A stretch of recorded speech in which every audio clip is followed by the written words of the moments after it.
Court ने फौजी अदालतों में सिविलियन के ट्रायल के खिलाफ दरखास्तें मंजूर करते हुए फौजी अदालतों में सिविलियन के ट्रायल को कलअदम करार दे दिया। फौजी अदालतों में सिविलियन के ट्रायल के खिलाफ केस की समाअत जस्टिस एजाजुल अहसन की सरबराही में 5 रुकनी लार्जर बेंच ने की। बेंच में justice Munib Akhtar, justice Yahya Afridi, justice Mazahar Naqvi और जस्टिस आयशा मलिक शामिल हैं। सिविलियन का फौजी अदालतों में ट्रायल 5 रुकनी बेंच ने मुत्तफिका तौर पर कलअदम करार दिया है। ताहम आर्मी एक्ट के सेक्शन 2D1 को आइन से मुतसादिम 4 जजेस ने करार दिया, जबकि जस्टिस याह्या ने इस पर अपनी राय महफूज रखी। अदालत ने करार दिया है कि अगर किसी शहरी का फौजी अदालत में ट्रायल शुरू हो गया है तो वो भी कलअदम करार दिया जाता है। 9 और 10 मई के वाकयात की रोशनी में गिरफ्तार 102 अफराद जिनकी फहरिस्त अदालत में पेश की गई थी, सुप्रीम कोर्ट ने उनका ट्रायल आम फौजदारी अदालतों में चलाने का हुक्म दिया है। आर्मी एक्ट की वो शिकें जो अदालत के सामने पेश की गई थी, उनके तहत सिविलियन का ट्रायल हो सकता है। अदालत ने उन शिक्कों को भी आइन से मुतसादिम करार दिया है। आज समाअत का आगाज हुआ तो जस्टिस एजाजुल अहसन ने कहा कि आखिरी ऑर्डर के मुताबिक अटॉर्नी जनरल के दलाइल चल रहे थे। अटॉर्नी जनरल के दलाइल मुकम्मल हो जाएं, फिर केस चलाने का तरीक़ाकार देखेंगे। दरख्वास्त गुजार के वकील सलमान अकरम राजा का कहना था कि फौजी अदालतों में ट्रायल इस केस के फैसले से पहले ही शुरू कर दिया गया। जस्टिस एजाजुल अहसन ने कहा कि पहले अटॉर्नी जनरल को दलाइल मुकम्मल करने दें, फिर सबको सुनेंगे। अटॉर्नी जनरल मंसूर उस्मान अवान ने दलाइल में कहा कि आगाह करूंगा कि 2015 में आईनी तरमीम के जरिए फौजी अदालतें क्यों बनाई गईं। अदालत को ये भी बताऊंगा कि उस वक्त फौजी अदालतों के लिए आईनी तरमीम क्यों जरूरी नहीं। जस्टिस एजाजुल अहसन ने कहा कि माजी की फौजी अदालतों में जिनका ट्रायल हुआ वो कौन थे?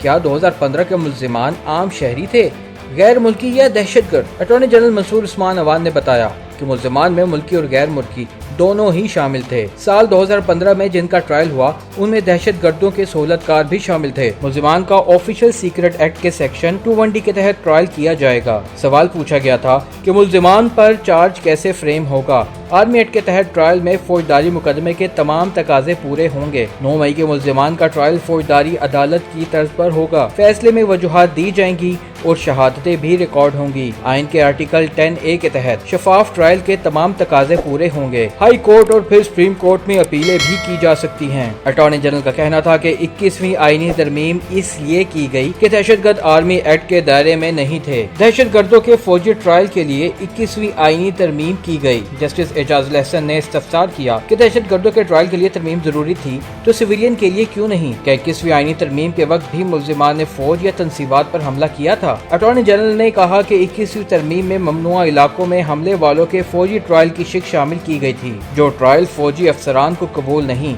वो दूसरों का कैसे किया गया? जस्टिस एजाजुल अहसन ने सवाल किया कि जो ट्रायल फौजी अफसरान को काबिल कबूल नहीं था वो दूसरों का कैसे किया गया? अटॉर्नी जनरल ने कहा कि फौजी अदालतों के तरमीम के केस में तासुब का मामला ही उठाया गया था। जस्टिस एजाजुल अहसन ने सवाल किया कि सिविलियन आर्मी एक्ट के दायरे में कैसे आते हैं? जस्टिस आयशा मलिक ने सवाल किया कि आइन का आर्टिकल 8 क्या कहता है? अटॉर्नी जनरल साहब, अटॉर्नी जनरल ने कहा कि आर्टिकल 8 के मुताबिक बुनियादी हुकूक के खिलाफ कानून साजी बरकरार नहीं रह सकती। अफवाज में नज़्म व ज़ब्त के कानून का इतलाक सिविलियन पर कैसे होगा? जस्टिस आयशा मलिक का कहना था कि आर्मी एक्ट अफवाज में नज़्म व ज़ब्त के क़याम के लिए है। अफवाज में नज़्म व ज़ब्त के कानून का इतलाक सिविलियन पर कैसे हो सकता है? 21वीं तरमीम का दिफा कैसे किया जा सकता है? अटॉर्नी जनरल का कहना था कि अफवाज का निज़ाम ज़ब्त अंदरूनी और अफवाज के फ़राइज़ अदायगी में रुकावट डालना बैरूनी मामला है। फौजी अदालतों में हर ऐसे शख्स का ट्रायल हो सकता है जो इसके जुमरे में आए। जस्टिस एजाजुल अहसन का कहना था कि जिन कवानीन का आप हवाला दे रहे हैं वो फौज के डिसिप्लिन से मुतल्लिक हैं। जस्टिस आयशा मलिक का कहना था कि क्या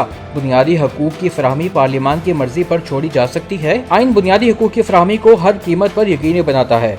शहरियों पर आर्मी के डिसिप्लिन और बुनियादी हकूक की मुअत्तली के कवानीन कैसे लागू हो सकते हैं? अदालत ने यह दरवाजा खोला तो ट्रैफिक सिग्नल तोड़ने वाला भी बुनियादी हकूक से महरूम हो जाएगा। क्या आइन की ये तशरीह करें कि जब दिल चाहे बुनियादी हकूक मुअत्तल कर दिए जाएं? अटॉर्नी जनरल का कहना था कि कोर्ट मार्शल आर्टिकल 175 के तहत कायम अदालतें नहीं हैं। जस्टिस एजाजुल अहसन का कहना था कि कोर्ट मार्शल आर्टिकल 175 के तहत नहीं लेकिन आइन और कानून के तहत अदालतें हैं। कोर्ट मार्शल आर्टिकल 175 के तहत नहीं लेकिन हाई कोर्ट के मातहत है। अटॉर्नी जनरल का इस्तफसार। जस्टिस याह्या अफरीदी ने सवाल किया कि अदालत और कोर्ट मार्शल में क्या फर्क है? अटॉर्नी जनरल ने कहा कि कोर्ट मार्शल आर्मी एक्ट के तहत कायम फौजी अदालत है। कोर्ट मार्शल आर्टिकल 175 के तहत नहीं लेकिन हाई कोर्ट के मातहत है। मिलिट्री कोर्ट का फैसला हाई कोर्ट में आईनी दरखास्त से चैलेंज हो सकता है। जस्टिस याह्या अफरीदी ने कहा कि आर्टिकल 10A के तहत फेयर ट्रायल का क्या होगा? اٹارنی جنرل نے کہا کہ 21ویں آئینی ترمیم میں قانونی عمل کا تحفظ کیا گیا تھا۔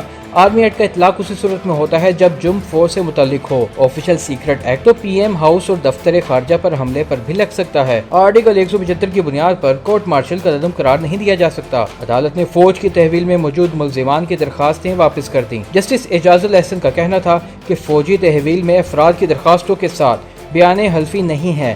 فوجی تحویل میں 9 ملزمان کی درخواستیں واپس لے لی گئیں۔